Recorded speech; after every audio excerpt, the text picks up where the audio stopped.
Buenos días a todos los amigos de Hoja de Ruta Radio. Bienvenidos a una nueva edición de Otras Voces, aunque hoy vamos a empezar a hacer, este va a ser el primer programa en el que vamos a empezar a hacer foros virtuales, paneles, y queremos dar la bienvenida porque hoy queremos hablar justamente de alguien muy importante para la República Islámica de Irán. Vamos hoy a conversar sobre Imam Khomeini, el hombre que cambió Irán. Y para esto tenemos la grata presencia del señor embajador Saadat Ajayani, quien es embajador de la República Islámica de Irán aquí en el Ecuador. También damos la bienvenida a Daniel Álvarez, director del Centro de Estudios de Asia y Oriente Medio, a Mario Ramos, quien es director del Centro Andino de Estudios Estratégicos, y Alejandro Santillán, quien es director de los Círculos de la Cultura de la Universidad Central del Ecuador. Muy buenos días a todos ustedes y obviamente queremos agradecer su presencia, dándole la bienvenida a todos, pero en especial al señor embajador de Irán, con quien vamos a empezar este foro, bueno, indicándonos la importancia que tiene el imán Khomeini en la República Islámica de Irán. Muy buenos días, señor embajador. روز شما بخیر. درود میفرستم به شنوندگان رادیو اوخاد روتا. خدمت شما سلام عرض میکنم و به بقیه شرکت کنندگان در این فرو هم عرض ادب و سلام دارم. Muy buenos días. Igualmente saludo muy cordialmente a los estimados oyentes y también otros panelistas presentes en este programa. من پرسش شما رو با این موضوع آغاز میکنم که امروز در واقع سالروز 31مین سالگرد درگذشت امام خمینی است که در واقع یک رهبر کاریزما برای ما ایرانیان و کشورهای اسلامی بود. Empezando este programa indicando que hoy estamos conmemorando el aniversario 31 desde el fallecimiento de Imam Khomeini, el líder carismático para nuestra república y también para los países islámicos. من در واقع خیلی مختصر در این فرصتی که دارم به زندگی سیاسی امام خمینی اشاره میکنم. Voy a referirme un poco brevemente sobre la vida de Imam Khomeini. امام خمینی در واقع زندگی سیاسیش، مبارزات سیاسیش بعد از جنگ جهانی دوم آغاز میشه. La vida política, o digamos la lucha política de Imam Khomeini empieza justamente unos años después de la Segunda Guerra Mundial. و در واقع مبارزات ایشون، مبارزات سیاسی ایشون در اون موقع اختصاص داشت به استبداد داخلی در داخل ایران که توسط رژیم مونارکی شاهنشاهی پهلوی در واقع اعمال میشد. La lucha política contra la tiranía interna de Irán, que era la monarquía pahlávida. و از اون موقع در واقع ایشون به اضافه جمعی از مبارزان سیاسی که بسیاری از اونها هم از روحانیون بودن، مبارزات علیه استبداد رژیم پهلوی رو دنبال کردن. Imam Khomeini empezó su lucha junto con otros clérigos, digamos, empezaron la lucha política contra la tiranía del rey anterior de Irán. در واقع نقطه عطف مبارزات سیاسیشون به سال 1962 در واقع اختصاص داره که برای مبارزه با نفوذ امریکا مقابله میکنه با استبداد رژیم پهلوی. Y el punto, digamos, crucial de su lucha es en 1962 contra la influencia estadounidense en Irán.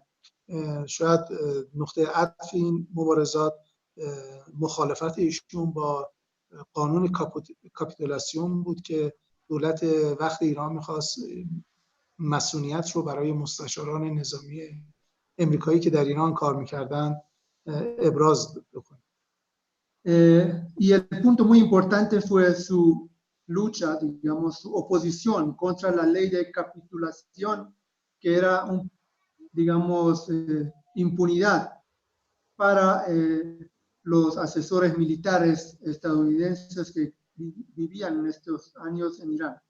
در واقع این نقطه عطف مبارزه ایشون با هژمونی امریکا و نفوذ امریکا در ایران منجر به زندانی شدن ایشون و تبعید ایشون برای بیش از 15 سال از ایران به کشورهای ترکیه، عراق و فرانسه میشه.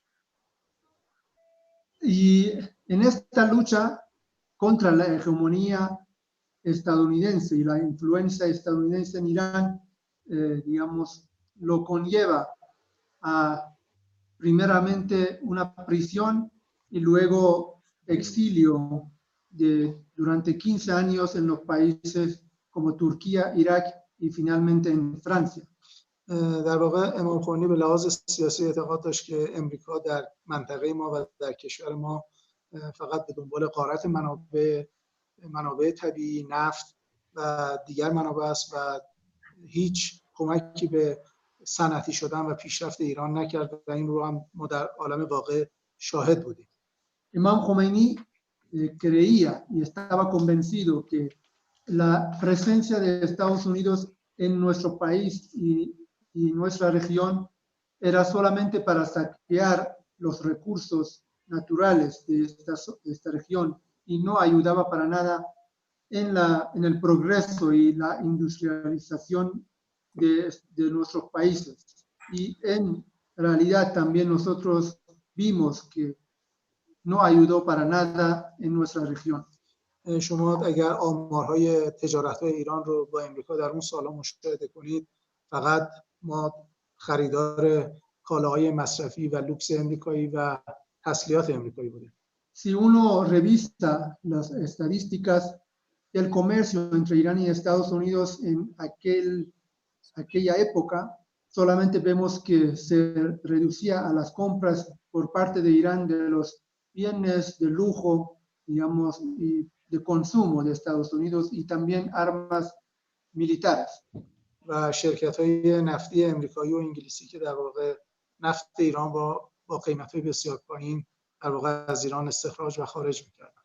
Y por otro lado, solamente era exportación de petróleo con precios muy bajos por parte de empresas transnacionales estadounidenses. بعد از پیروزی انقلاب سال 1979 همین در واقع رویکرد در امام خمینی باقی موند و در واقع مخالفت خودش رو کماکان با حضور امریکا در منطقه در ایران و مخالفتش رو با هژمونی امریکا بیان داشت.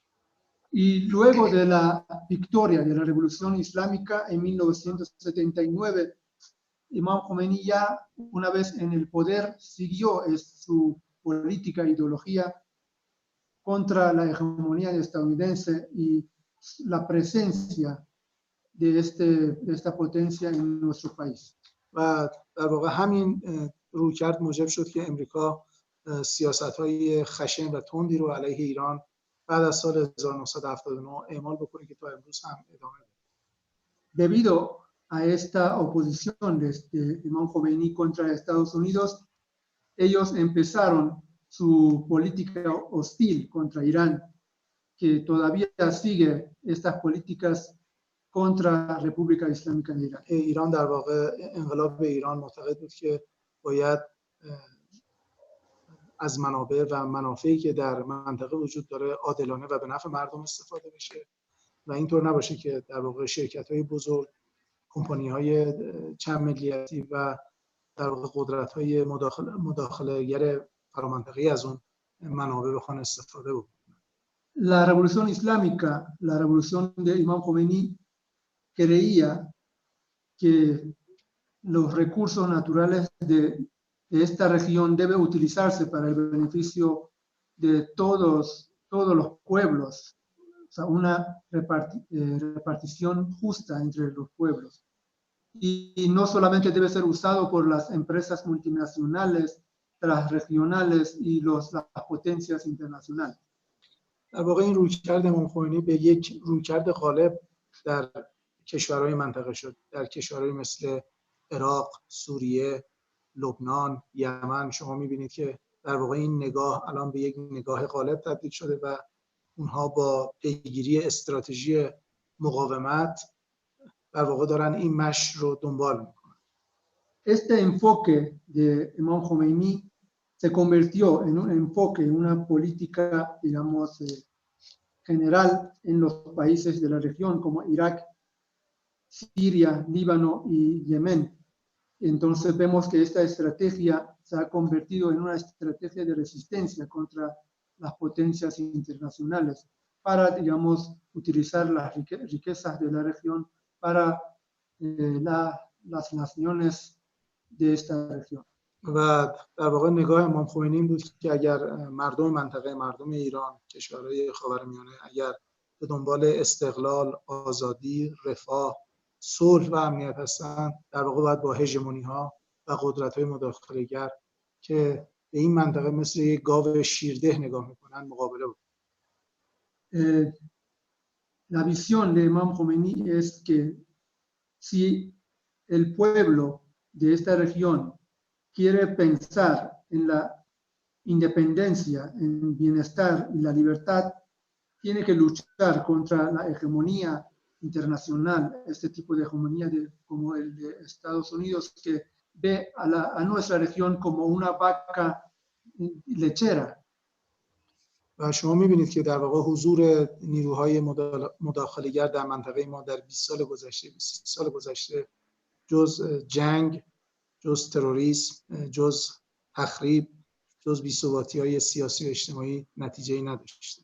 Y vemos que la presencia de estas fuerzas injerencistas durante últimos 20 años solamente nos ha traído guerras, ha apoyado terrorismo, ha ayudado al terrorismo, a destrucción, desestabilidad en nuestra región. که همش در واقع حضور نیروهای هژمونیک به نظر ما موجب بروز چنین وضعیتی در منطقه ما شد. Creemos que solamente la presencia de las fuerzas hegemónicas en nuestra región ha desatado tanta desgracia en esta región rica del mundo. ما فکر می‌کنیم که در واقع امام خمینی با این طرز تفکر، با این رویکرد در واقع بنیان جدیدی رو، مکتب جدیدی رو به لحاظ سیاسی در نظم بین‌المللی ایجاد کرده. Creemos que este enfoque de resistencia de nuestro líder Imam Khomeini ha creado una nueva escuela política en nueva orden mundial. و اینکه میتونیم جلوی قدرت‌های هژمون و مداخله‌گر بایستیم و پیروز بشیم. Este pensamiento que sí es posible luchar contra la hegemonía y las potencias y sí es posible la victoria. اگر اجازه بدید در بخش‌های بعدی اگر نوبتم شد باز هم توضیحات بیشتری خواهم داد. Bueno, vamos a escuchar también palabras de nuestros compañeros y en consiguiente estaremos hablando si es que se requiere. Así es, muchísimas gracias, señor embajador. Gracias por ese preámbulo. Quisiéramos iniciar con Daniel Álvarez, que nos, igual que nos indique para Daniel Álvarez, ¿cuál es la importancia que ha tenido el imán Khomeini en la República Islámica de Irán y en el mundo entero? Buenos días. Buenos días. Primero, un saludo cordial a todos los panelistas y a los oyentes de este tan importante programa, Hoja de Ruta. Mis felicitaciones por la iniciativa y que sigan adelante en este proyecto comunicacional que nos hará un gran favor a la comunidad ecuatoriana de saber lo que pasa en otros lados. Gracias. Bueno, el ayatollah Ruhollah Khomeini, primero permítame hacer una corta descripción. Ayatollah quiere decir signo milagroso de Dios. Khomeini es nacido en el año 1912 en una población que se llama Khomein, en la antigua Persia. lo que actualmente se llama Irán. No tan antigua porque nació en 1902, en el siglo pasado nomás. A sus 76 años de edad, retornó después de 15 años de exilio a su tierra natal a liberar al pueblo Irán de una monarquía de siglos. Y es así que en el año 1979 se consiguió el triunfo de la revolución islámica dirigida por él. Yo no lo conocía el imán Jomeini, pero un amigo que lo conocí, Ryszard Kapuczynski, un gran escritor polaco, que usted debe haber oído hablar, lo describe en 4 líneas y me van a permitir hacer referencia.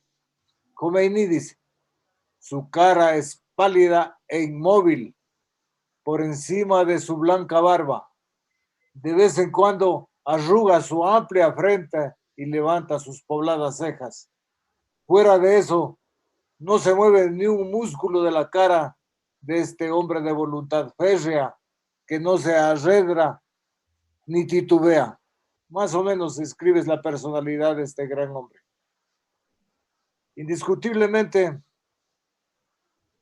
habría mucho que decir sobre, vamos a tratar de hacer síntesis de las más importantes. El Ayatollah Khomeini indiscutiblemente alteró la realidad política del mundo.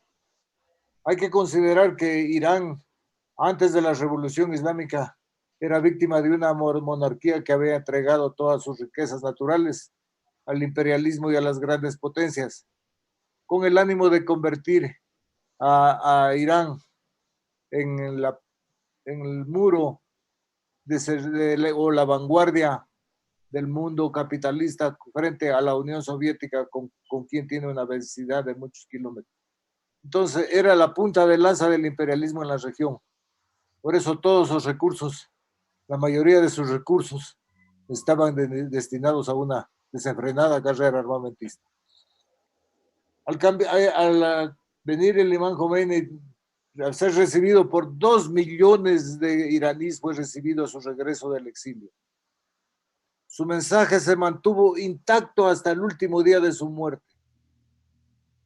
Cuando el imán Khomeini falleció, esos mismos 2 millones, sin faltar uno, estuvieron llorando su muerte y en la despedida que le hicieron, una de las más grandes manifestaciones y concentraciones en una despedida que le dio al pueblo iraní de su revolución.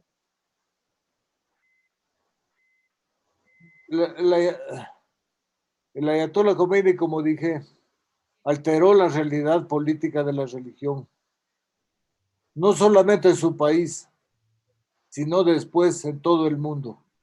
Y después de los años que han transcurrido de la revolución islámica, vemos que lo que él sembró se cultivó y se mantiene hasta la presente fecha con una gran fuerza. Primero, logró dar un mensaje a los países del tercer mundo, que les dio una fuerza indiscutible para que se organicen y luchen en contra de la influencia de los países hegemónicos y arrogantes, entre comillas, como él mismo dice. Y otra cosa que despertó fue el auge del islamismo como una fuerza viva en la política del Medio Oriente. El mundo islámico había sido muy golpeado, muy agredido por las guerras que celebró frente a Israel, a la entidad sionista, especialmente por el problema palestino. Había sido debilitado. Y el imán, en la presencia del imán Khomeini, vino a robustecer el mundo islámico, a darle la personalidad y reactivarlo en la política del Medio Oriente. Es así que lo primero que hizo cuando el imán Khomeini tomó el poder en la República de Irán fue cerrar las embajadas, romper las relaciones diplomáticas con Sudáfrica que era Sudáfrica del apartheid, del racismo, de la persecución. Entonces, y seguidamente con Israel. Rompió inmediatamente las relaciones diplomáticas con la entidad sionista. Y simbólicamente, para demostrar esa fuerza de solidaridad con el pueblo palestino, les entregó las instalaciones a quien realmente les pertenecía, que era la representación de la Organización de Palestina. Entonces eso fue ya un mensaje y una imagen cuál iba a ser su política exterior. Y eso ha continuado hasta la presente fecha. Ya lo dijo el señor embajador. ¿Qué hubiera sido si no hubiera existiera Irán en este momento con esa fuerza? Con la agresión terrorista que sufrió la región en Siria, en Líbano. Antes la entidad sionista atacaba al Líbano, bombardeaba y mataba a los refugiados. Ahí tenemos el caso de Sabra y Chatila, donde murieron miles de gentes. Y en ese tiempo, Israel se creía el gendarme de la región que podía atentar e infiltrarse en la política interna de otros países. Bombardeó Irak, bombardeó Siria. Las instalaciones nucleares civiles de Irak y de Siria fueron bombardeadas sin declaratoria de guerra ni ninguna razón, solamente para mantener su economía. En Israel bombardeaba los países que le venían en gana. Ahora ya no puede hacer lo mismo.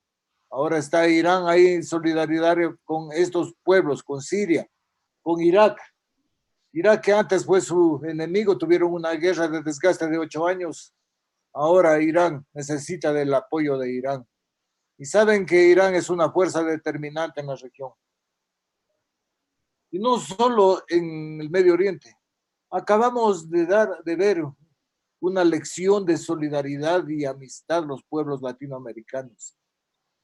5 buques rompiendo todos los esquemas, navegaron libremente por 2 meses para llegar con su ayuda solidaria al pueblo hermano de Venezuela, tratando de romper el bloqueo que lo tienen víctima a ese pueblo los Estados Unidos y no le permiten hacer uso de sus recursos naturales.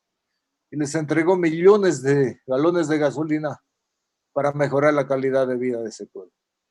Eso es Irán actualmente. Eso es lo que sembró el imán Jomeini y eso es lo que estamos cosechando ahora. Gracias. Muchísimas gracias, Daniel, por su intervención. Ahora quisiéramos preguntarle a Mario Ramos sobre el tema político. Políticamente, ¿qué importancia tiene el imán Jomeini en la República Islámica y obviamente en la región y en el mundo? Un saludo a todos, un saludo a tu programa y a tus oyentes, querido Armando. Gracias.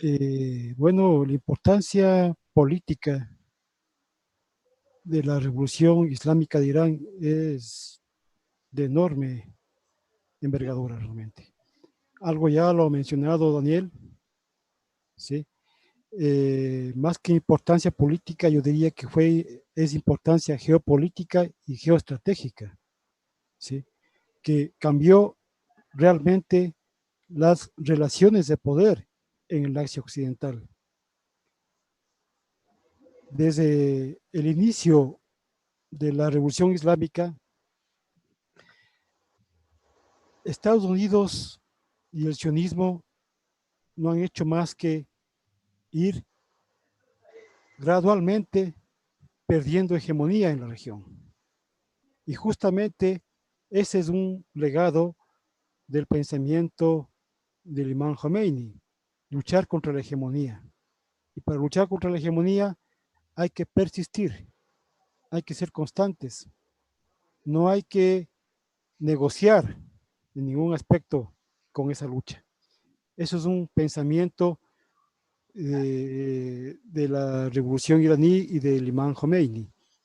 Entonces, eso es lo que ha hecho y no ha dejado de hacer la República Islámica de Irán. Hemos visto, o recordemos, hagamos algo de historia, veamos que antes de la existencia de la República Islámica de Irán, ¿qué era el Asia Occidental? ¿Qué era? Era un montón de repúblicas absolutamente coloniales, ¿no?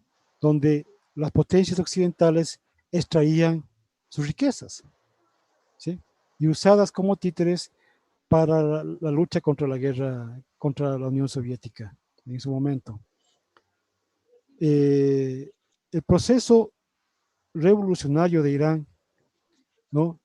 Es un proceso muy desconocido en nuestra América, pero es un proceso, digo proceso, insisto en esta palabra, porque antes del definitivo triunfo de la Revolución Islámica, hubo otros intentos en el siglo XX.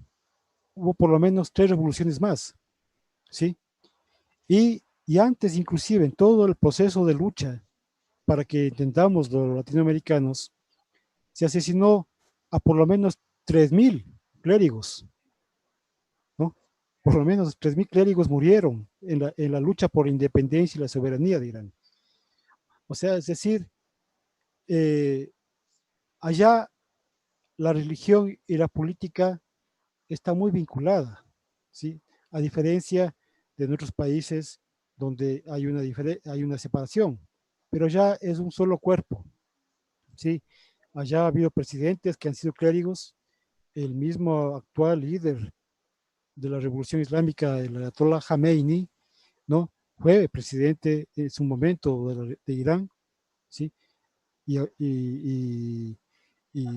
eso es una característica de la sociedad iraní, O ¿sí? sea, es el mismo esquema, o sea, es el líder de temas religioso y líder político a la vez. Sí, mira, allá existe un sistema político muy particular, ¿no es cierto? Después de la muerte del imán Khomeini, el Consejo de Expertos que se conoce es una institución que elige al sucesor, ¿sí? Pero allá hay elecciones como las conocemos acá, donde se elige al presidente del Ejecutivo, ¿sí? Hay un parlamento también, hay partidos políticos, ¿sí? Pero hay esa característica particular del sistema político de Irán, donde el líder tiene sus competencias y poderes, ¿no es cierto? Por ejemplo, el líder de la República Islámica de Irán dirige las Fuerzas Armadas, por ejemplo. Entonces, hay esa particularidad. Eh, a ver, para un poco, y creo que así hay que ser un poco didácticos, ¿no? Para un poco que entendamos, porque como dije hace un rato, el proceso revolucionario iraní es muy desconocido acá en nuestra América. Comparemos con el proceso revolucionario cubano. ¿Qué implicó para América Latina el triunfo de la revolución cubana? ¿Qué ha implicado para América Latina el triunfo del proceso bolivariano? ¿Sí? Son hechos trascendentes que han ido cambiando la relación de fuerzas en nuestra América, ¿no? En el Asia Occidental, el triunfo de la Revolución Islámica ha tenido esas implicaciones, ¿sí? De una trascendencia brutal y que no ha hecho más que crecer. Y se ha ido conformando un eje de la resistencia que ha permitido resistir las nuevas agresiones llevadas a cabo por el sionismo y por Occidente, como son el caso de la guerra en Siria, ¿no? Que se inventaron el Estado Islámico, que no es ningún Estado ni es tampoco islámico, ¿sí? La guerra genocida que se lleva a cabo en Yemen, ¿sí? Entonces, si no fuera por la presencia de Irán, esos pueblos fueran arrasados, completamente arrasados. Hay una solidaridad y eso es un principio constitucional en la República, de la Constitución de la República Islámica de Irán. No sé, eso te podría resumir en concreto para dar paso a otras intervenciones, pero yo quería sobre todo destacar, ¿no es cierto?, que hay un proceso histórico, ¿sí? No es que apareció el imán Khomeini de la nada, ¿sí? O sea, hay una lucha histórica del pueblo iraní contra una monarquía criminal que se inventó una de las policías secretas más criminales que ha habido en la historia del país, de la humanidad, perdón, como es la SAVAK, ¿sí? Y bueno, ha ido cambiando la historia de esa región y ahora vemos que en poco tiempo, ¿no?, Estados Unidos y el sionismo va a ser expulsado del Asia Occidental. y Palestina recuperará sus derechos históricos. Listo, muchísimas gracias, Mario. Alejandro, a nivel cultural, ¿cuál ha sido el cambio que ha tenido la República Islámica de Irán con la presencia del imán Jomeini? Bueno, primero un cordial saludo al embajador, ¿no? A Daniel Álvarez, a Mario Ramos y a ti, Armando, ¿no? Para quienes no me conocen, ¿no? Yo no soy político, soy un académico, ¿no? Y soy un hombre de cultura. Toda mi vida he sido profesor universitario, he hecho películas, trabajé por ejemplo, 20 años, ¿no? Es decir, como trabajador independiente de la de la ARD, la primera cadena de televisión alemana, ¿no? Y también del canal Arte que comparte Alemania y Francia. Actualmente coordino los círculos de cultura de la Universidad Central. Entonces mis razonamientos no están medidos, no están movidos, si ustedes quieren, ¿verdad? Si por motivaciones políticas, sino por argumentos científicos, argumentos culturales. La pregunta es por demás interesante. Bueno, siempre se habla del otro, ¿no? Pero no hay tal otro, ¿no? Tenemos que empezar diciendo, ¿no? Que tanto el Islam como el cristianismo, ¿no? Devienen de una misma corriente, ¿no? La corriente abrámica, ¿no? Que además compendia, ¿no es cierto?, las tradiciones místicas de babilonios, de asirios, de egipcios, de persas, de mesopotámicos y otros, ¿no? Bueno, deviene también, ¿no?, de la filosofía, ¿no?, y de la rebeldía de dos líderes antiesclavistas. Me refiero a Jesucristo, ¿no?, y me refiero a Muhammad, por supuesto. Ya. Bueno, efectivamente, ¿no?, estas dos doctrinas, ¿no?, por ser antiesclavistas eran contestatarias, ¿no?, y tuvieron respuestas diferentes, ¿no?, de acuerdo al sitio y a las personas que llegaron. Por eso, no es extraño y hasta el día de hoy se da una manipulación a través de las creencias religiosas. ¿A qué me refiero? ¿No? Cuando el profeta Muhammad fue antiesclavista, hubo también, ¿no es cierto?, es decir, un pariente suyo, el imán Hussein, ¿no?, que en plena época esclavista argumentó que todos somos iguales, ¿no? Y más aún, ¿no?, es decir, él aseguró que los pueblos deben elegir a sus gobernantes. Por supuesto, eso le llevó a la muerte. Hubo otro pariente, ¿verdad?, es decir, del imán Hussein, ¿no?, el imán Sayed, ¿no?, que fue mucho más allá, ¿no? Es decir, habló de los derechos de la naturaleza, de los derechos de los animales y demás. Esto en la época esclavista, ¿no?, definitivamente era un planteamiento radical, ¿no?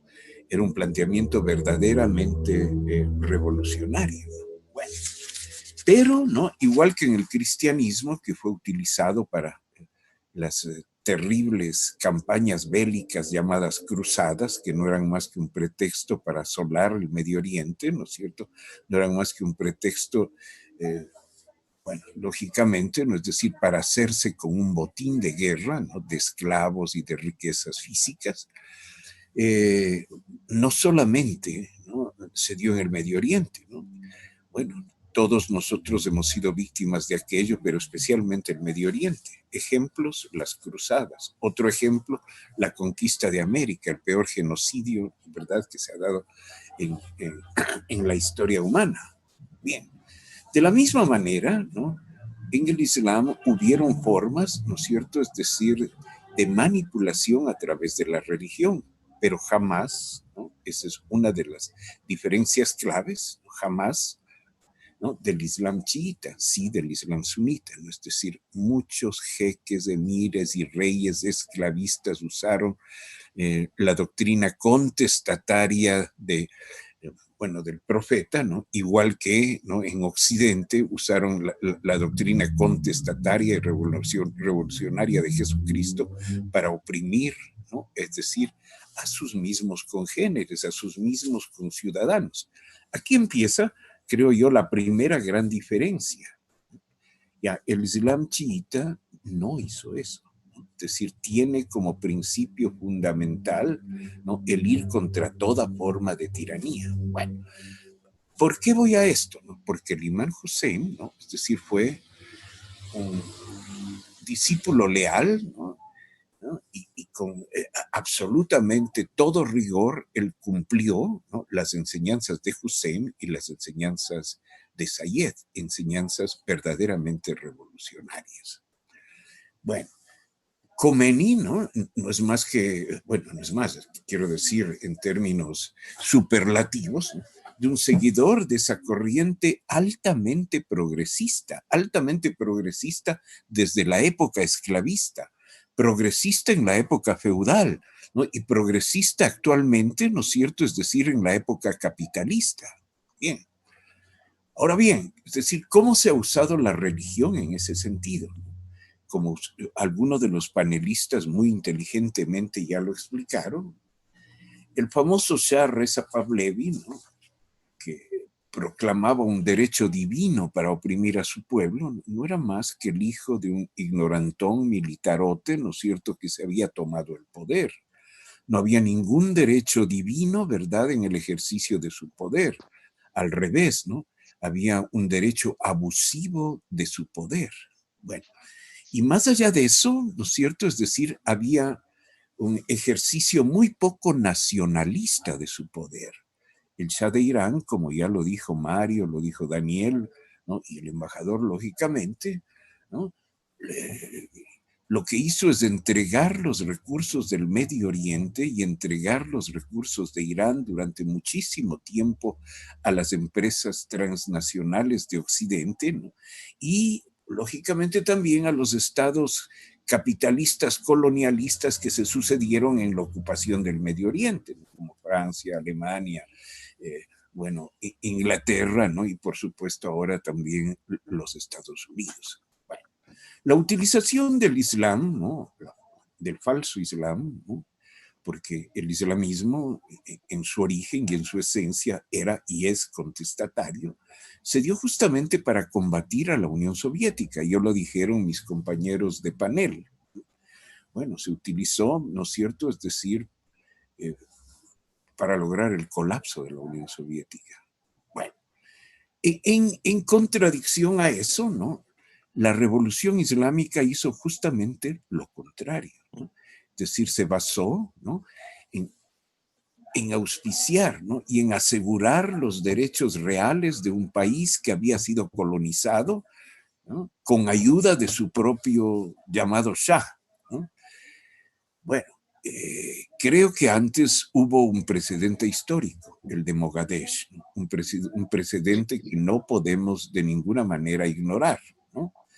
Pero luego de Mogadishu, ¿no?, es decir, la posición ideológica, la posición religiosa, ¿no?, y la posición política llevada adelante por el imán Hussein era altamente progresista. ¿Qué es lo que está sucediendo ahora, no? ¿O qué es lo que sucedió después del colapso de la Unión Soviética? Me parece que ya lo señaló Mario Ramos. Los Estados Unidos y su complejo industrial militar siempre necesita enemigos, ¿ya? Bueno, tiene enemigos internos, como ustedes lo han visto, ¿no?, en las terribles escenas donde un policía norteamericano asfixia hasta la muerte, ¿verdad?, es decir, a un afroamericano. Como dicen los gritos, ¿no?, de los manifestantes en estos mismos días en Estados Unidos, ¿no?, dicen: no busques al asesino detrás de la frontera, ¿no?, el asesino tiene uniforme, ¿no? Bueno, es decir, ¿no?, es decir, es una violencia sistémica, ¿no? De esa misma manera, ¿no es cierto?, es decir, los Estados Unidos han necesitado un nuevo enemigo para justificar su enorme inversión en armas, ¿no?, y también, lógicamente, ¿no?, es decir, para justificar ese dominio impúdico, ¿no?, del Medio Oriente, un dominio que supone, bueno, una opresión a la mayor parte de la población del Medio Oriente, particularmente a lugares como Arabia Saudita, ¿no?, donde las mujeres no tienen derecho ni siquiera a salir solas a la calle, ¿no? No tienen derecho a las leyes, ¿no? Tienen que ser representadas por su hijo mayor, por su padre, por su hermano mayor o por su marido, ¿no? Es decir, esto es terrible, ¿no? un lugar donde las mujeres todavía suelen ser apedreadas. Bueno, un lugar, ¿no?, donde se irrespeta brutalmente los derechos humanos. Y el otro lugar es lógicamente Israel, ¿no? Como lo dijimos en otro panel, de ninguna manera esto significa un antisionismo, ¿no? Creo que, bueno, antisionismo sí, pero antijudaísmo no, ¿no? Como lo dijimos la vez anterior, ¿no?, si el pueblo judío necesitaría la solidaridad, creo que todos nosotros lo daríamos, ¿no? Pero no podemos solidarizarnos con posiciones tan brutales, ¿no?, como las que se hacen en el Medio Oriente, donde se practica el apartheid. Daniel Álvarez habló del apartheid, ¿verdad? Es decir, en Sudáfrica. Ahora el apartheid está en Israel. Bueno, los otros colegas hablaron, ¿verdad?, es decir, de cómo se oprime al pueblo palestino. Bueno, es brutal, ¿no?, lo que sucede en Gaza, ¿no? Lo que sucede con la ocupación, ¿verdad?, es decir, de la Jerusalén palestina. Bueno, lo que sucede con la permanente ocupación de nuevos territorios palestinos, eso no puede darse. Ya. Entonces, ¿no?, es decir, por eso hay cosas tan increíbles, ¿verdad?, ¿no?, como los dichos, por ejemplo, ¿no?, por el líder evangélico estadounidense Jerry Falwell, ¿no?, que dice: yo pienso que Muhammad, el profeta del Islam, fue un terrorista. ¿Fue un terrorista por qué? ¿Fue un terrorista por oponerse al esclavismo? ¿No? ¿O fue un demócrata por oponerse al esclavismo? Creo que lo segundo es la verdad. Bueno, entonces, ¿cuál fue el papel del imán Hussein, verdad? Y antes de Mogadech, ¿no? Es decir, tratar de recuperar, ¿no es cierto?, ¿no?, las riquezas de Medio Oriente y en este caso de Persia o de la República de Irán, ¿no?, para beneficio no de las empresas transnacionales, sino de los propios iraníes, ¿no? Dar, ¿no?, como no se ha dado en otros países de la región, ¿no es cierto?, libertades democráticas al pueblo persa, ¿no? Y eso, pues, es real, ¿no? Hay minorías, ¿no?, que no son oprimidas como son en otros países, como es oprimida, por ejemplo, el Islam chiita en Arabia Saudita, ¿no? Bueno, dar dignidad, ¿no?, a un pueblo, ¿no?, que a través de la historia ha hecho notabilísimas, pero notabilísimas contribuciones al resto de la humanidad. Entonces creo, ¿no?, que es justo y es un honroso discípulo, ¿no?, de sus maestros antiesclavistas y demócratas, ¿no?, como el profeta, ¿no?, como el imán Hussein, ¿no?, como el imán Sayed. Por eso, ¿verdad?, un académico y un tipo de cultura, ¿no es cierto?, es decir, habla de esto. Ese soy yo. Gracias. Listo, muchísimas gracias, Alejandro. Y quiero hacerles una pregunta a los tres panelistas. Eh, Recientemente celebramos nosotros el Día del Al-Quds. ¿Qué importancia tuvo el Imam Khomeini para justamente esta celebración del Al-Quds?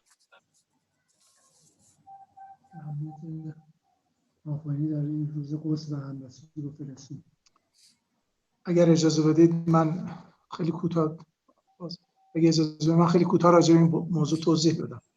Bueno, estimados amigos, brevemente voy a explicar sobre esta la importancia de Imam Khomeini en el día de Al-Quds. شاید امام خمینی یکی از معدود افرادی باشه که عرب نبودش، ایرانی بود و از زمانی که مبارزه سیاسیش رو در سال 1900 بعد از جنگ جهانی دوم شروع کرد، حمایت از آرمان‌های فلسطین از همون موقع در واقع در برنامه ایشون قرار داشت. Bueno, posiblemente Imam Khomeini es de los pocos líderes, digamos, no árabes que ha empezado a defender la causa palestina. Desde la edad joven, después de la Segunda Guerra Mundial, empezó su lucha y ahí mismo enfatizó en la causa palestina, defendió esta causa palestina desde su lucha, desde poca edad que tenía. شما اگر در واقع مواضع سیاسی امام خمینی رو مشاهده بکنید قبل از انقلاب 79 از زمان تشکیل رژیم اسرائیل ایشون همواره مخالفت خودش رو با اشغالگری ظلم به مردم فلسطین، نجات پرستی همواره اعلام کرد.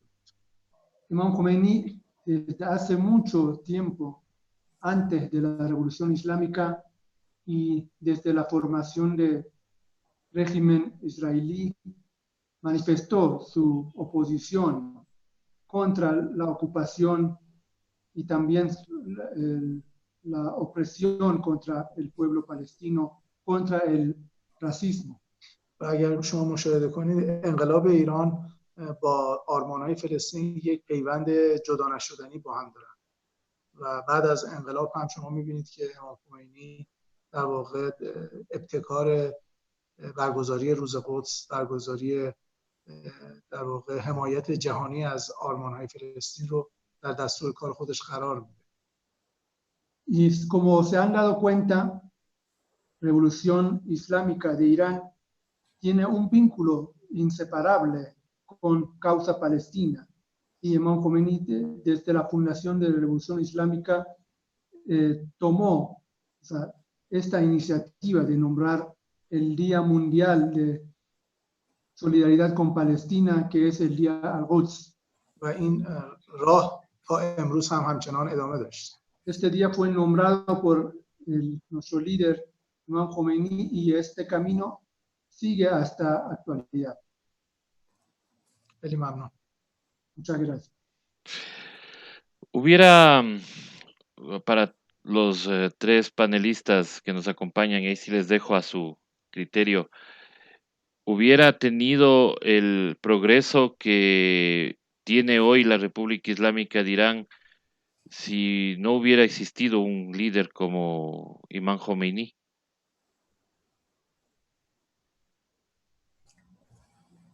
Si me permites, Claro, con gusto. yo había señalado en mi primera intervención de que el proceso revolucionario iraní es justamente un proceso.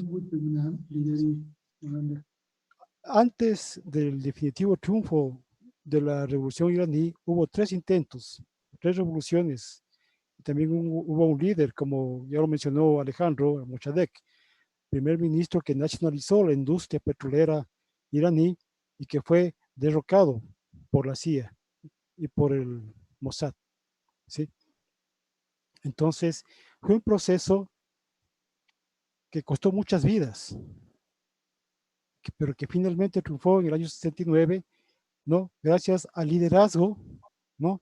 A la estrategia, porque era un gran estratega del Imam Khomeini. Entonces, ese pensamiento que sus principios estratégicos que él planteó, ¿no? Son los que han permitido que este proceso revolucionario persista, porque hay la idea, ¿no? Común de que cuando muere un líder, muere la revolución. Y como vemos en el caso de Irán, eso no ha pasado, porque como dije, fue un proceso que sembró, que está sembrado en el espíritu, en la cultura, en el alma del pueblo iraní, ¿sí? Entonces, eso es importante. Y además, Irán, en sus 41 años de lucha revolucionaria, no solo que ha logrado apoyar, ¿no?, la lucha del pueblo palestino, sino que ha logrado desarrollarse como nación. A pesar de todas las sanciones, a pesar de todas las guerras que le han impuesto, a pesar del terrorismo que llevaron a cabo con organizaciones financiadas por los Estados Unidos, ¿sí?, han logrado desarrollarse, tienen su propia tecnología, ¿no? Y son una potencia que, como hemos visto en el caso de América Latina, ¿no?, un proceso tan trascendental, tan estratégico para nosotros como es el proceso bolivariano, ha recibido la solidaridad, ¿no?, del pueblo iraní, rompiendo el bloqueo impuesto por los Estados Unidos. Entonces, no sé si con eso respondo a tu pregunta, hermano. No, si quisiera también Hermano, la misma respuesta de Daniel y de Alejandro, a ver si nos pueden también ayudar un poco más a cerrar este tema. Armando, si me permites. ¿Me Claro. escuchas? Sí, te escucho. Bueno, al contestar a la respuesta de Al-Quds, yo soy medio conceptualista. Al-Quds quiere decir Jerusalén. Jerusalén para el mundo entero es el símbolo de las tres religiones monoteístas, actualmente tomado por la entidad sionista. En la revolución islámica, bajo el liderazgo del Ayatollah Ruhollah Khomeini o del Imán Khomeini, se instituyó en el mes más especial, más sagrado para el mundo musulmán, en el último viernes de la última semana del mes de Ramadán, se instituyó el homenaje y la solidaridad al pueblo de Palestina, perseguido y víctima de un genocidio permanente, que es lo que tenemos que denunciar. Ahí existe un genocidio permanente, no una política de exterminio a ese pueblo. Esa bandera la tomó el Imán Khomeini. Hay que considerar que la lucha del Imán Khomeini fue contra una monarquía, fue contra la monarquía del Shah. Inclusive la filosofía del Shah en sus libros que escribió, él hace constar claramente en el mundo musulmán, en el mundo islámico, que el mismo profeta no aprobaba las monarquías. El profeta mismo creía de que no es necesario tener una corona para defender al pueblo, para orientar, para dirigir al pueblo. Entonces las monarquías de la región comenzaron a creer que sus coronas tambaleaban sobre sus cabezas. Entonces, por eso es la resistencia a la lucha de la República Islámica de Irán. Es obvio que en Irán se ha invertido las riquezas naturales en beneficio del pueblo. Existe una nueva juventud educada, todo el mundo tiene acceso a la educación. El desarrollo científico de Irán es reconocido en el mundo entero. Irán ya tiene satélites que entran a la órbita espacial. Irán ha conseguido mucho en el campo de la medicina y en diferentes campos. Eso solo se ha podido desarrollar gracias a la consistencia de su revolución islámica y a la fortaleza de la misma. Lo que no pasa en otros países, por ejemplo, Arabia Saudita. Arabia Saudita está gobernado por una familia, la familia Al Saud, y los miembros del gobierno de esa república solo pertenecen a esa familia. Es una casta que dirige el país, es una casta que se beneficia de la riqueza de ese país. No es el pueblo el que se beneficia de la riqueza. Por eso es que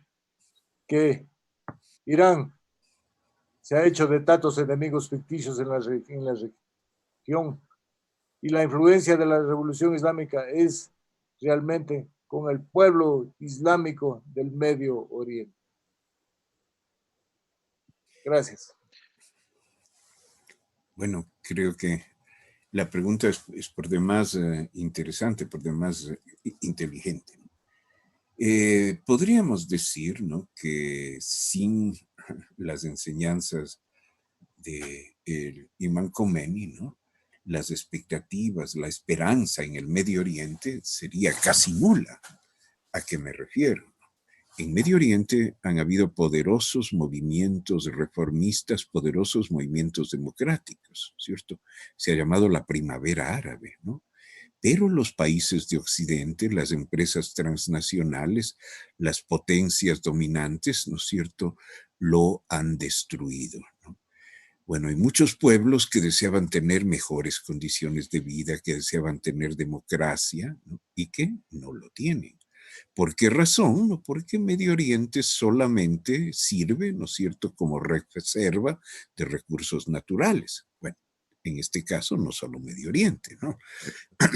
Los países del tercer mundo tenemos ese mismo trágico destino, ¿no? El destino de vernos obligados a dar materia prima barata y trabajo casi gratuito, ¿no?, es decir, a las potencias dominantes. Por eso el Ecuador, por ejemplo, tiene, bueno, más de 1 millón de nuevos esclavos del siglo XXI, ¿no?, que trabajan pues en países colonialistas.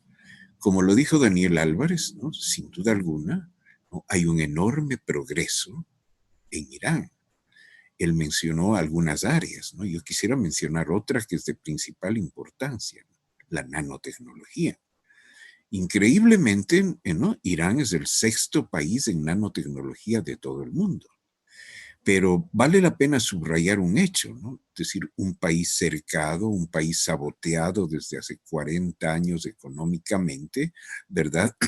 Un país que ha podido resistir, y no solamente que ha podido resistir, sino que ha podido progresar. Eso desde el punto de vista económico. Desde el punto de vista de los derechos humanos y de los derechos culturales, ¿no? Bueno, estarían exterminados los derechos de las minorías oprimidas del Medio Oriente, me refiero a los hutíes, a los azeríes, a los yemeníes, ¿no? Y por supuesto también a los palestinos, ¿no? Ya no tendrían esperanza. Simple y llanamente, ¿no? Como el COVID-19, no hubieran sido masacrados, ¿no? Y de ellos solamente quedaría el recuerdo. Gracias justamente, ¿no? Es decir, a las enseñanzas de Hussein Sayed, del Imam Khomeini, ¿no? Bueno, es decir, esos pueblos todavía existen, esos pueblos todavía resisten, y la población del Medio Oriente tiene al menos la esperanza, ¿no? De que un día, ¿no? Su vida cambiará, que las mujeres sobre todo, ¿no? En países como acaba de decir otro panelista, ¿verdad?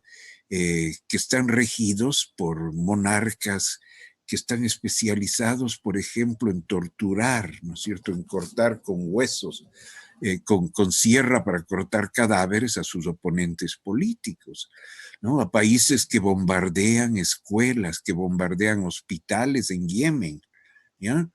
Bueno, a países en definitiva, ¿verdad?, que han utilizado, ¿no?, pero impúdicamente el Islam, ¿no es cierto? Es decir, no solo para provocar el colapso de la Unión Soviética, como decía Mario Ramos, sino también, ¿no?, para provocar un permanente estado de agitación, ¿no?, que impida en definitiva el ascenso de un movimiento democrático y permita, ¿no?, a las potencias colonialistas seguir aprovechando de las riquezas del Medio Oriente. Yo creo que es justo este homenaje. Así es, justo es el homenaje que estamos realizando este día a el Imam Khomeini. Y hay otra cosa que también quería consultarles, ¿no? Porque obviamente ustedes hablaron sobre haber tenido una guerra en el año 81, en donde pueblos hermanos como Irán e Irak se enfrentaron.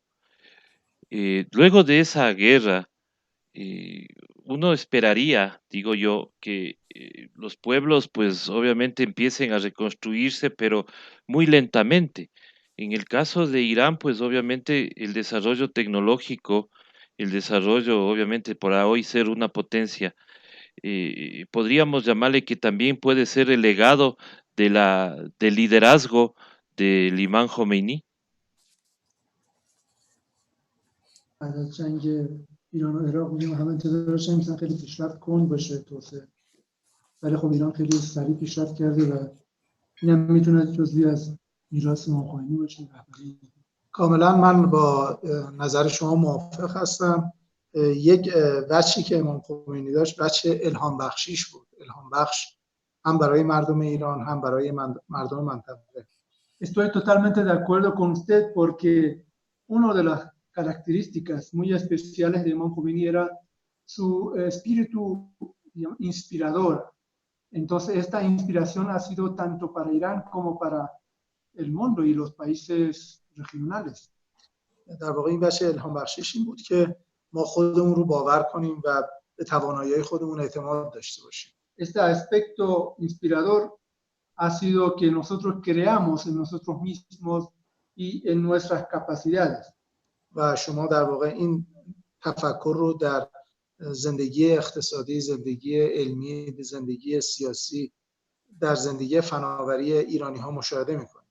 Nosotros vemos este espíritu de digamos, independencia, de creer en sí mismo tanto en la vida económica, política y en, digamos, en la producción y la vida cotidiana. شما همینطور که دوست عزیزم آقای علیخان رو به پیشرفت‌های علمی در ایران اشاره داشت، شاید مورد جدیدش پرتاب ماهواره بود که ایران از 0 تا 100 رو با همه فناوری‌های ایرانی انجام.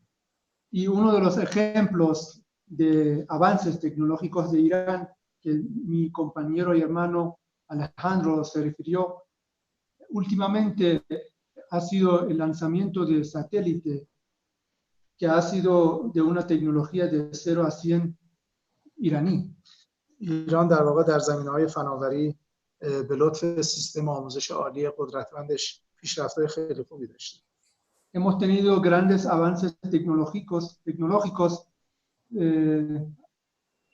por, digamos, el sistema en educación superior, que ha sido muy fortalecido. ما حتی به لطف تحریم‌های ظالمانه امریکا هم در واقع ارتباط اون با اقتصاد نفتی و وابستگی به فروش نفت خام هم کم شده. Gracias al bloqueo económico y injusto de Estados Unidos, hemos tenido menor dependencia a petróleo y a la venta de crudo. و ما الان در واقع اقتصاد ما اقتصادی است که متکی به صادرات غیر نفتی، توریسم و صادرات صنعتی است. Actualmente nuestra economía depende más que todo a las exportaciones no petroleras, al turismo y a la industria. و من فکر میکنم که در واقع ایران از این جنبه میتونه الهام بخش بشه برای کشورهایی که در واقع میخوان مخالفت بکنن، میخوان در واقع زیر سلطه هژمونی نباشن، میتونه الهام بخش بشه.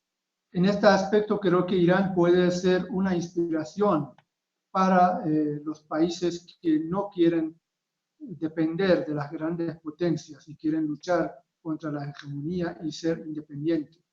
Esta inspiración de Imam Khomeini a Irán y de Irán para el mundo.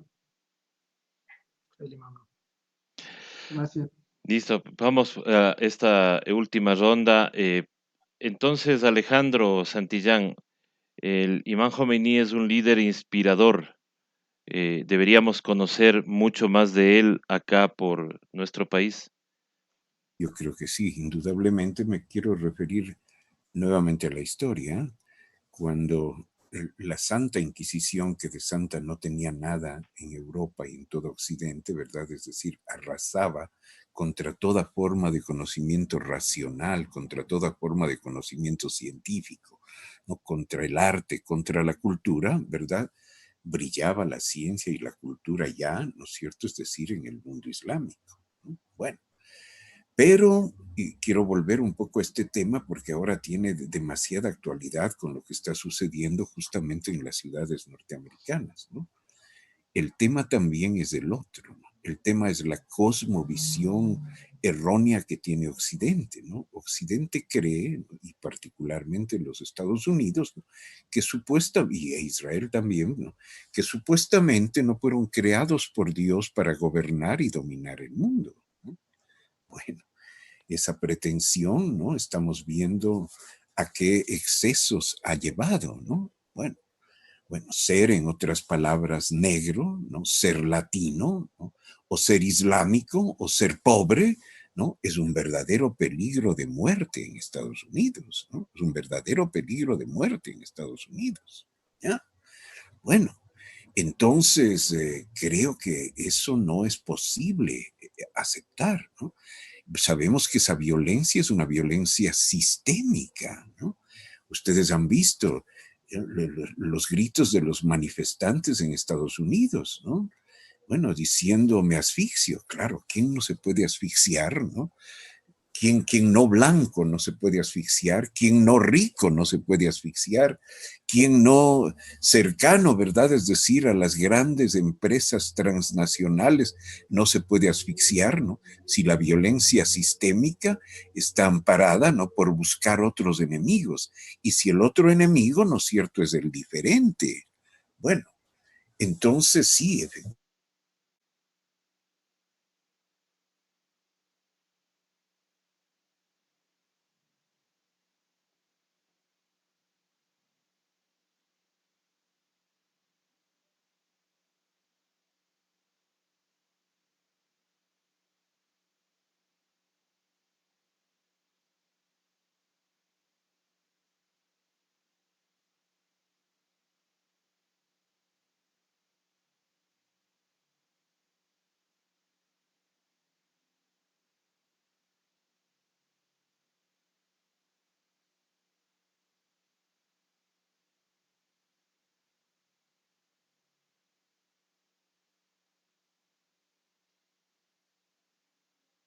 el terrorismo islámico.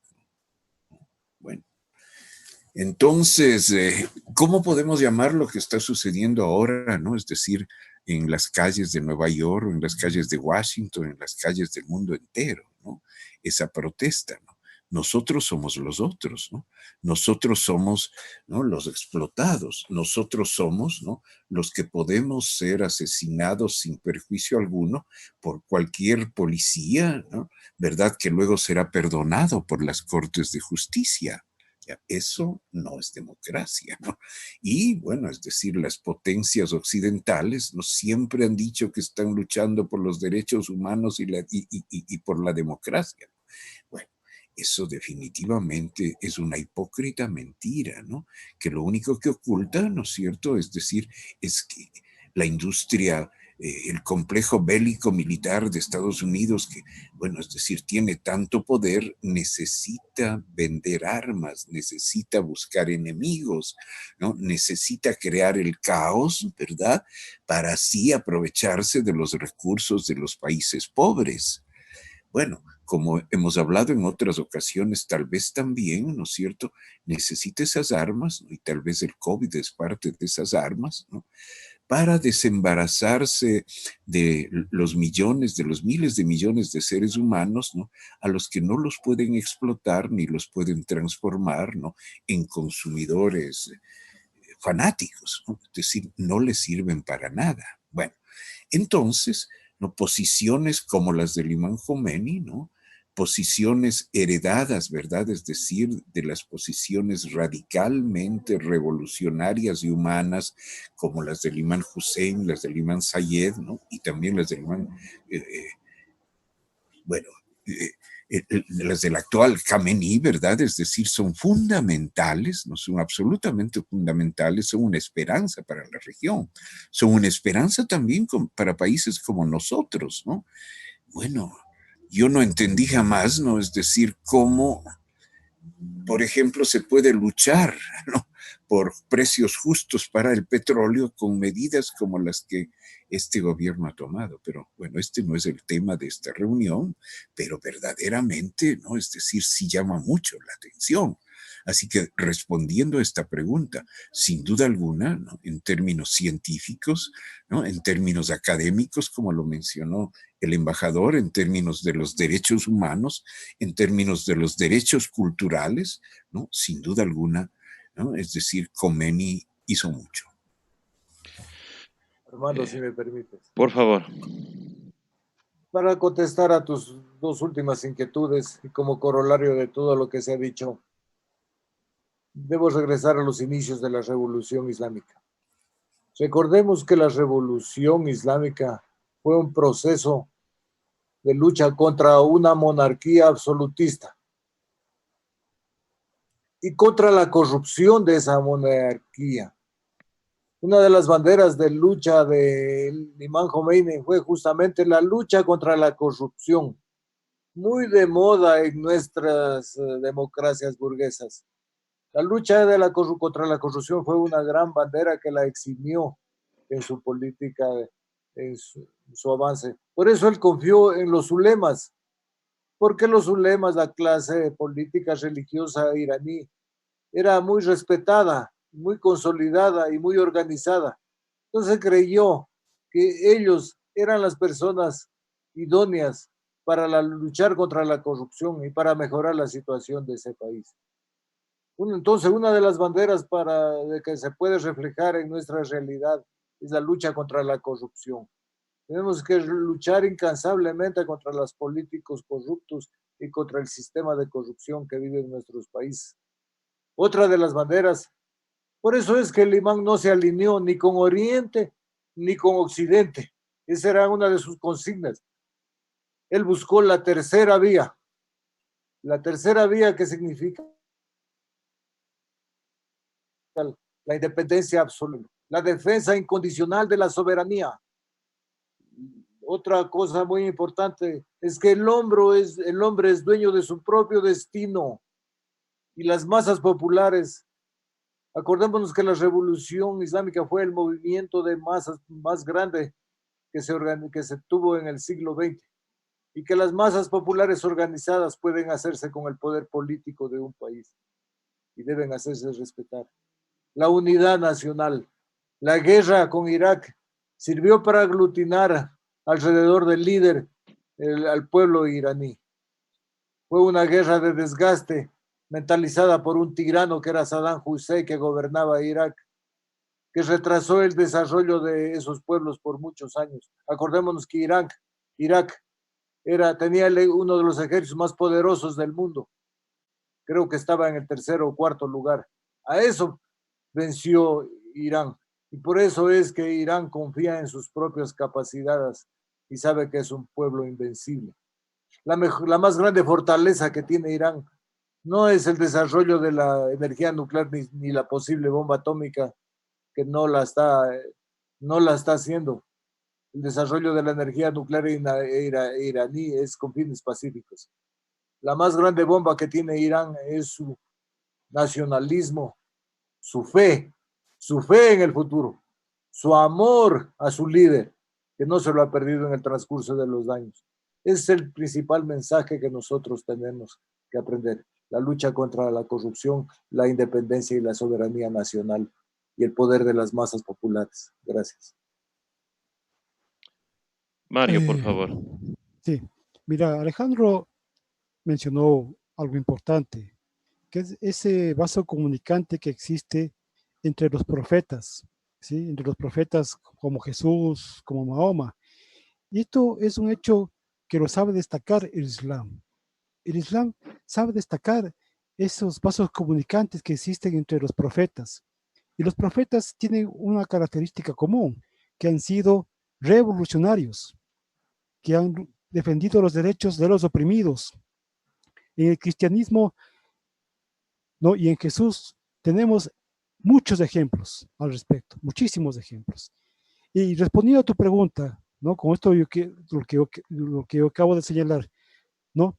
A tu pregunta en concreto, Armando, ¿no? El gran mérito del imán Jomeini es haber unido con fortaleza, ¿no? Esos principios proféticos de los profetas, ¿no es cierto?, que desarrollaron las religiones en nuestra humanidad, ¿no?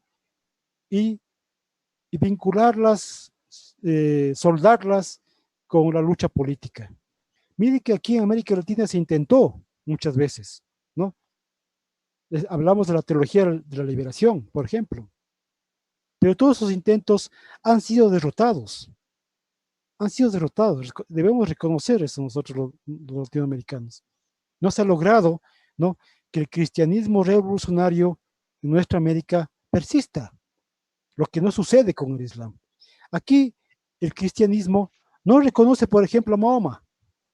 En cambio, el Islam sí reconoce a Jesús y reconoce sus enseñanzas. Esa es la gran diferencia entre el Islam y el cristianismo o el catolicismo acá, ¿no? Y justamente el imán Jomeini desarrolló ese pensamiento, ¿no? Actualizó ese pensamiento, actualizó la estrategia, ¿sí? Y eso ha dado sus frutos en un proceso, ¿no?, revolucionario, insisto, muy desconocido en nuestra América, que nosotros debemos encargarnos de que se conozca un poco más, ¿sí?, para que esa experiencia sirva a los pueblos latinoamericanos. Ese es un gran legado del imán Jomeini, el rescate de ese pensamiento religioso, revolucionario, ¿no es cierto?, que por eso es que la revolución en Irán no muere con Khomeini. Se ha desarrollado porque él dejó sembrado los principios fundamentales de ese proceso revolucionario. Muchísimas gracias a todos los panelistas. Obviamente nos quedamos con la imagen de un líder inspirador, solidario y obviamente aguerrido, que supo mantener una revolución que ha dado frutos en lo que hoy es la República Islámica de Irán. Queremos pedirle al señor embajador que nos deje con su mensaje final justamente sobre la figura de este gran líder de la revolución islámica.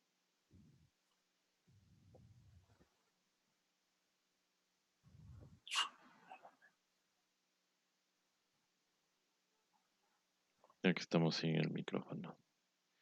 Señor embajador, ahí sí. Tiene Sí, apagado el micrófono ya el está. embajador. Sí. Sí, le tiene apagado el micrófono, señor embajador. Ahí estamos. Imam Khomeini como un líder, Imam Khomeini como un líder carismático, digamos, el legado más importante que nos ha dejado es la inspiración que ha tenido en el espíritu de lucha que ha dejado en Irán. اون در واقع روحیه خودباوری و اعتماد به نفس رو به ما برگردوند، به جوانهای ایرانی برگردوند. Nos devolvió el espíritu de creer en sí mismo y tener autoconfianza. خود من در واقع بخشی از همون نسل جوانی بودم که الهام بخشی امام خمینی ما رو در واقع به ادامه مسیر ترغیب کرد. Yo soy uno de los jóvenes que en aquella época tuve esta inspiración y es lo que ahora mismo nos mueve hacia adelante. و نسل انقلابی در واقع نسلی هستش که بر اساس روحیه خودباوری و اینکه خودمون میتونیم روی پای خودمون بایستیم، میتونیم مقابله بکنیم با قدرت‌های مداخله‌گر، با قدرت‌های هژمونی، در واقع ما رو پرورش و رشد داد. Nosotros somos una generación de la revolución islámica que ahora creemos, digamos, en nuestros recursos, nuestras, digamos, capacidades y luchamos contra las injerencistas y también en contra, digamos, los poderes y potencias mundiales. من فکر می‌کنم که در واقع آینده نظام بین‌الملل به این تفکر اختصاص داره که در واقع بر مبنای مقابله با ظلم، بر مبنای مقابله با هژمونی، بر مبنای برابری و عدم تبعیض بین همه کشورها، بین همه مردم در واقع پایه‌ریزی خواهد شد.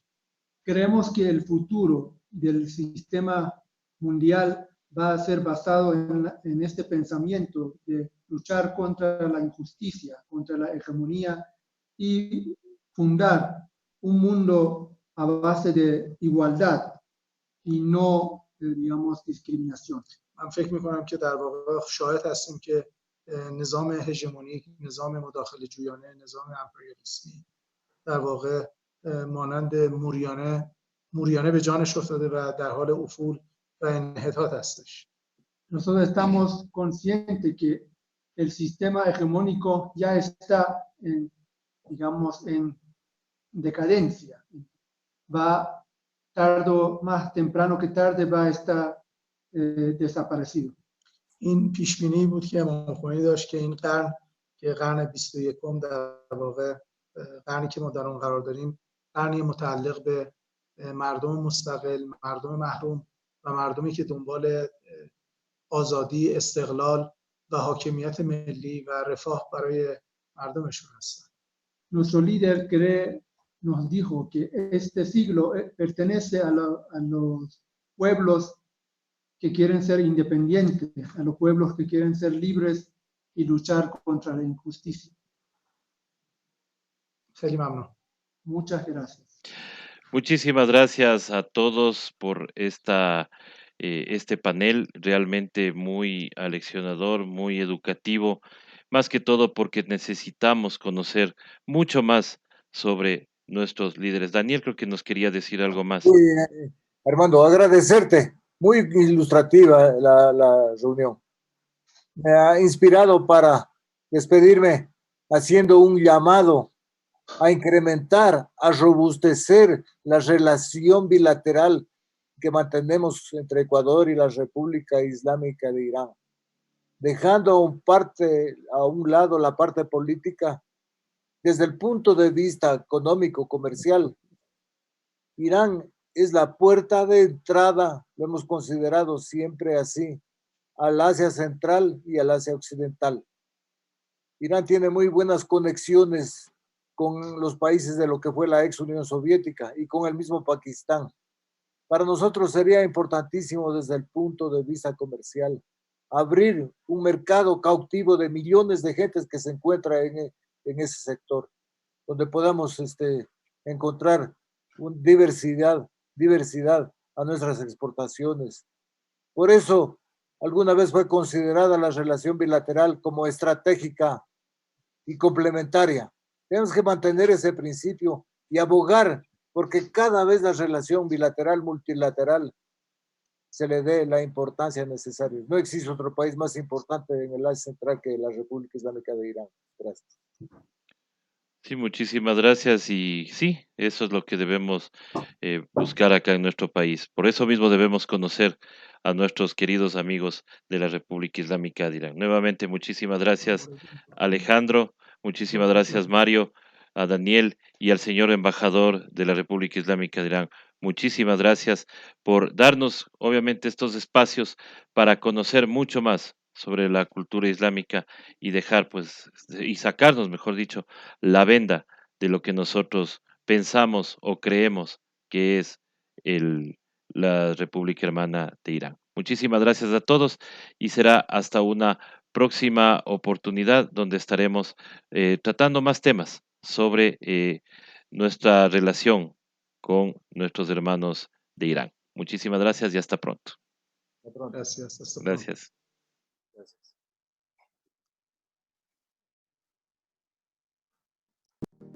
Ya salí en cita.